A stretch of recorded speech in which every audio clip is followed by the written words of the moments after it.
Welcome back to Chat English, where we learn English for real life. Do you ever feel guilty when you close your English book, like you are doing something bad or wrong? Imagine this scenario. It is Friday night. You are sitting on your sofa. Your brain feels foggy and heavy. You have read the same sentence 3 times, but you simply don't understand it. You want to close the book, but a little voice in your head says, "No, don't stop. If you stop, you are being lazy." I know that feeling so well. In fact, I have a confession. Last week, I actually fell asleep during my online class. My head literally hit the desk with a loud bang. I woke up, the teacher was looking at me, and I felt absolutely terrible about myself. That is exactly what we are talking about today. We are going to learn the huge difference between being lazy and resting. And we will teach you how to use the grammar phrases have to and don't have to set boundaries and stop the guilt. You know, Jessica, that story about falling asleep was really embarrassing for me. I felt like I was failing. I thought, Dave, you are not working hard enough. But hearing you talk about the Friday night scenario, it makes me wonder, why do we feel this way? It is a very common trap, Dave. We have these big dreams, right? We want to speak English perfectly or get a new job or buy a house, and we think the only way to get there is to run, run, run. We think that stopping means we are giving up. Exactly. It feels like if I am not moving forward, I am moving backward. But you said something interesting in the intro. You said there is a difference between being lazy and resting. To me, they look the same. In both situations, I am sitting on the sofa doing nothing. Visually, yes, they look the same. If I take a photo of a lazy person and a resting person, they both look like they are relaxing, but the feeling inside is completely different. How so? What is the definition? Think of it this way. Being lazy is avoiding work that you have the energy to do. You are avoiding it because you are bored or you just don't want to do it. But resting is refueling. You are stopping because your battery is empty. You are resting so that you can work later. I like that analogy, refueling, like a car. Exactly. If you drive a car for 10 hours, the gas tank gets empty. If you stop at a gas station, are you being lazy? No, of course not. If you don't stop, the car will break down. You will be stuck on the side of the road. That is the perfect point. We are the same. If we don't stop to put fuel in our tank, we break down. We call that burnout. Burnout. That is a strong word. I hear it a lot these days. What does it actually feel like? Burnout feels like you are completely empty. You have no emotion, no energy, and you start to hate the thing you usually love. For English learners, burnout means you stop enjoying English. You see a movie in English and you feel angry or tired instead of excited. Wow, that sounds remarkably like my experience last week. Before I fell asleep, I remember looking at my vocabulary list. Usually I like learning new words, but that night the words just looked like random letters. They were swimming on the page. I couldn't focus at all. That description is perfect, Dave. The words were swimming on the page. That is a clear sign of burnout, not laziness. If you were just lazy, you would look at the words and say, I want to play video games instead. But you wanted to learn, you just physically couldn't. That is a huge relief to hear. I was beating myself up about it. Beating myself up. That is a great phrase for our listeners. What does that mean to you? It means I was criticizing myself internally. I was saying things like, you are stupid, you are weak, why can't you do this? It's like punching yourself with words. Yes, and that guilt keeps us trapped. We sit there, too tired to study, but too guilty to close the book. So we do this weird middle thing where we are just suffering. We aren't studying, but we aren't resting either. We are just wasting time feeling bad. That is the worst place to be, the gray zone. So, Jessica, if I want to escape the gray zone, how do I actually rest? Because sometimes, even when I close the book, my brain is still running. I'm worrying about my to-do list. This brings us to a very important concept. Resting is an active choice. It is something you decide to do. You need to give yourself permission. Permission? That sounds official, like a permission slip from a teacher. In a way, yes. You need to be your own teacher. And this is where our grammar comes in. Do you remember the phrases I mentioned earlier? Have to and don't have to? I do. We use them for obligation, right? Yes. Have to means something is necessary. You have no choice. I have to pay taxes. I have to drink water to survive. Right. I have to go to work on Monday. If I don't go, I lose my job. That is a real obligation. Exactly. But the negative form is where the magic happens. Don't have to. Many students think don't have to means you must not do it, but it doesn't mean that. No, it means there is no obligation. It is not necessary. You can do it if you want, but you are free to say no. Precisely. So let's look at your Friday night situation. You thought, I have to study. But was that true? In that moment, no. The world wouldn't end if I didn't study on a Friday night. I wouldn't lose my job. Nobody would get hurt. So technically, I didn't have to study. Correct. You didn't have to study. You felt like you should, but you didn't have to. Using this phrase can change your mindset. When you feel that guilt, I want you to say out loud, I don't have to study right now. I don't have to study right now. That feels surprisingly powerful. It feels like taking a heavy backpack off my shoulders. It creates space. It turns the stop into a choice. You are saying, I am choosing not to study because I am resting. I love that. But Jessica, I have a question. What about the things we really do have to do? For example, I have a goal to walk every day. I made a promise to myself. Does don't have to make me break my promises? That is a tricky one. Goals are important. But let me ask you about your walking routine. You walk every Sunday, right? Yes, that is my special routine. I call it the Sunday walk. Tell us about it. Why is it special? Well, every Sunday morning, I leave my phone at home. That is the most important rule. No phone. I walk to the big park near my house. I walk for maybe an hour. I look at the trees, I listen to the birds, I watch the dogs playing. I just breathe. And how do you feel when you come home? I feel amazing. My brain feels clear. It feels like I pushed a reset button. And honestly, on Monday morning, I am usually excited to get back to work. I have new ideas. See? That walk is rest. It is active rest. You are recharging your battery. Now imagine if you brought your phone and tried to listen to English grammar podcasts while walking. Oh, that would ruin it. I wouldn't hear the birds. I would be focusing on verbs and nouns. My brain would be working, not resting. Exactly. So for your Sunday walk, you could say, I have to walk because it is good for your health, but I don't have to study English while I walk. I see. I don't have to study English while I walk. I am separating the healthy activity from the mental work. Yes, you are setting a boundary. That is a great vocabulary word for today. Boundary. B-O-U-N-D-A-R-Y. A boundary is like a line, isn't it? Like a fence around your house. Yes. In relationships, a boundary is where you stop and another person begins. But with ourselves, a boundary is a line between work mode and rest mode. If you don't have a boundary, work spills over into everything. You study while you eat. You study while you are in the bathroom. You study while you are trying to sleep. Guilt makes our boundaries disappear. We think, I should be doing more. So we let English invade every part of our lives. And that leads to burnout. So saying, I don't have to, is how we build that fence. I don't have to answer emails after 8 p.m. I don't have to learn 10 words today. 5 is okay.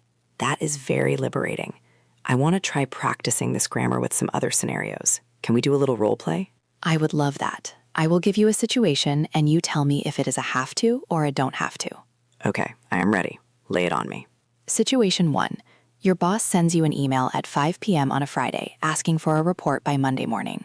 Ooh, the Friday email, a classic. Okay, let me think. If I want to keep my job and be professional, I probably have to do the report. But do I have to do it right now at 5 p.m.? No, I can do it on Monday morning early, or maybe Sunday evening if I really need to. Good. So you can say, I have to do the report, but I don't have to do it this second. Perfect. You created a time boundary. Okay, situation 2. You are invited to a party where everyone speaks English. You are feeling very shy and nervous. This is a hard one. I know I should go to practice, but is it an obligation? No. The police won't arrest me if I stay home. True, but think about your goals. If your goal is to make friends, Okay, if my goal is to make friends, maybe I have to put myself in social situations sometimes. But maybe I don't have to stay for 5 hours. Yes, that is brilliant, Dave. I don't have to stay all night. I don't have to speak to everyone. I can just speak to one person. Exactly. I don't have to be perfect. Oh, that is the best one. I don't have to be perfect. I think every learner should write that on a sticky note and put it on their computer. I agree. Perfection is a heavy weight. When you realize you don't have to be perfect, you can actually enjoy the conversation. Jessica, talking about all this recharging and boundaries is making me realize how tense I usually am. My shoulders are up by my ears. I noticed that. Your posture is very stiff. You look like you are waiting for something bad to happen. I think a lot of us carry stress in our bodies when we think about our goals. We are always on. You are right. Let's do something a little different. I want to do a quick experiment with you, Dave, and with everyone listening. An experiment? Like a science experiment? A relaxation experiment. A pause. Everyone listening, I want you to stop what you are doing for just 10 seconds. If you are driving, keep your eyes open, of course. But if you are safe, you can close your eyes. Okay, I am closing my eyes. Take a deep breath in through your nose. 1, 2, 3. Hold it. And breathe out through your mouth. Whoosh. Now, drop your shoulders. Unclench your jaw. Ask yourself this question. Am I lazy or am I just tired? I think I am just tired. And that is okay. You can open your eyes. How did that feel? It felt surprisingly necessary. I didn't realize I was holding my breath. When I asked myself that question, the answer was immediate. I'm not lazy. I work hard. I'm just human. You are human, and humans need rest. Machines don't need rest, but even machines need maintenance. If you never change the oil in your car, the engine explodes. Worn out. That is another phrase we use, right? I am worn out. Yes. To be worn out means to be exhausted, usually after a long period of work or stress. Think of an old pair of shoes. When you walk in them every day for a year, the bottom gets thin. They are worn out. That is a great image. I feel like worn out shoes by Friday afternoon. And when you are worn out, you cannot learn effectively. This is the science of it, Dave. Your brain needs sleep to store memories. If you study for 5 hours but you don't sleep, your brain deletes the information. Really? It just deletes it? It doesn't store it in long-term memory. It is like typing a document and forgetting to click save. That is terrifying. So resting is actually the save button? Yes. Resting is hitting save. If you don't rest, you are doing all the work, but saving none of the progress. That completely changes my perspective. I always thought resting was time off, but actually resting is part of the work. It is the final step of the study session. Exactly. Study, practice, rest. That is the complete cycle. If you skip the last step, the cycle is broken. Before we continue, Jessica, I just want to say, if anyone listening is feeling like worn out shoes right now and they are enjoying this conversation, they should really subscribe to the channel. That's a great idea. We talk about these kinds of real-life English topics every week. We don't just teach grammar moles, we talk about how to actually live in English. And we are building a really nice community here. It is a place where you don't have to be perfect. I see what you did there. Good use of the grammar. So please click subscribe and join us. We would love to have you. Okay, back to our topic. We have talked about guilt, we have defined lazy versus resting, and we have practiced don't have to. But I want to get practical. How do we start? If I am a person who feels guilty all the time, what is step 1? Step 1 is the 20-minute rule. What is the 20-minute rule? It is very simple. When you feel that brain fog we talked about, when the words are swimming, you stop. You set a timer on your phone for 20 minutes, and you do absolutely nothing related to English or work. Nothing? Can I scroll on Instagram? No, that is not rest. Scrolling is input.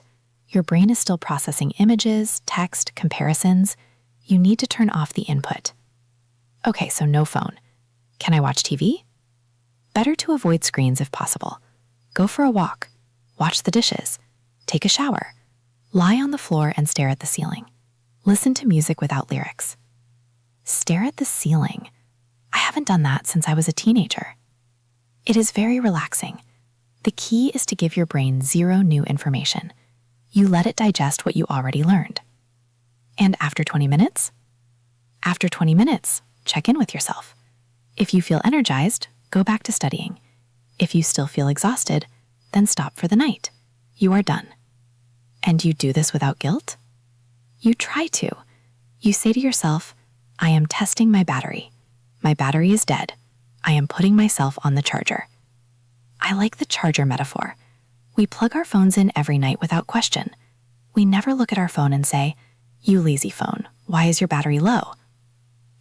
True. Why are you at 10%? You should be at 100%. That would be ridiculous. It would be absurd, but we do it to ourselves. Why are you tired? You should be a machine. So we need to treat ourselves with the same kindness we treat our phones. That is a funny sentence, but it is true. Jessica, I have one more scenario for don't have to. What about enjoyment? Sometimes I want to watch a movie in English, but I feel like I have to understand every word. I sit there with my notebook, pausing every 10 seconds to write down vocabulary. It takes me 3 hours to watch a 1-hour show. Oh, the pausing trap. I know it well. That turns entertainment into homework. It really does. By the end, I hate the movie. I don't even know what happened in the story because I was so focused on the words. This is a perfect place for a boundary. You can decide. Tonight is for fun. So I can say, I don't have to understand everything? Yes, I don't Have to write anything down? I don't have to pause? I don't have to learn. Just watch? Just let the English wash over me? Just watch. If you miss a word, let it go. If you miss a joke, let it go. Your goal is just to hear the rhythm and enjoy the story. That sounds like a vacation. It is active listening without pressure. And guess what? You often learn more that way because you are relaxed. Your brain is open, not stressed. Stress blocks learning. We know this. When you are stressed, your brain goes into survival mode. It wants to run away, not conjugate verbs. Exactly. So by removing the have to, you lower the stress, and you actually learn better. It is a paradox. Less pressure equals more progress. Less pressure equals more progress. I need to remember that. It is counterintuitive. We are taught that pressure makes diamonds. Pressure makes diamonds, but it breaks humans. We are not rocks. We are living things. We need water, sunlight, and rest. Speaking of sunlight, it reminds me of my Sunday walk again. You know, sometimes I feel guilty that I am not using that time to listen to the news. I feel like I have to stay informed about the world. That is another big one, the fear of missing out. But Dave, the news will still be there on Monday. That is true. The world won't disappear if I ignore it for an hour. I don't have to know everything instantly. That is a healthy boundary for mental peace. It really is. You know, Jessica, this conversation has been very therapeutic for me. I realize that I carry a lot of have-tos in my backpack. I have to be productive. I have to be smart. I have to be fast. It is heavy. It is very heavy, and you can put it down. Not forever. You still have goals. But you can put the backpack down for the evening. You can put it down for the weekend. And I can pick it up again when I am rested. And when you pick it up, it will feel lighter because you are stronger. That is the key. Resting makes us stronger. It is not weakness. Absolutely not. So let's recap what we learned today because we covered a lot of ground. We did. We started with the definition. Lazy is avoiding work you can do. Resting is refueling when you are empty. Then we talked about the warning signs. If the words are swimming on the page, or if you are falling asleep at your desk, you are not lazy. You are worn out. We learned the grammar of boundaries. Have to is for obligation. Don't have to is for permission. It means you have a choice. We practice saying things like, I don't have to be perfect. I don't have to study right now. And I don't have to understand every word. And we talked about the 20-minute rule. taking a break with zero input to let your brain hit the save button. And finally, we did our breathing experiment. We learned to check in with our bodies and ask, am I lazy or am I just tired? It is a lot of great tools. I feel much better about my nap last week now. I wasn't failing, I was hitting save. You were hitting save. Good job, Dave. Thanks, Jessica. I feel ready for the week now, but I think I will take it easy tonight. I think that is a wonderful plan. Now, we want to hear from you, our listeners. We want you to practice this new mindset right now in the comments. Yes, we have a question for you. Tell us in the comments, what is one thing you don't have to do this weekend? Maybe you don't have to wake up early. Maybe you don't have to check your email. Maybe you don't have to cook dinner. Or maybe like me, you don't have to bring your phone on your walk. Use the phrase, I don't have to, and tell us your boundary. It is great practice, and it feels really good to write it down. It makes it official. It does. Well, Dave, this was a pleasure. I feel very relaxed. Me too. No guilt today. Just good conversation. That is what Chat English is all about. Thank you everyone for listening and practicing with us. Remember, rest is part of the work. Be kind to yourself. See you in the next episode. Goodbye. Bye, everyone.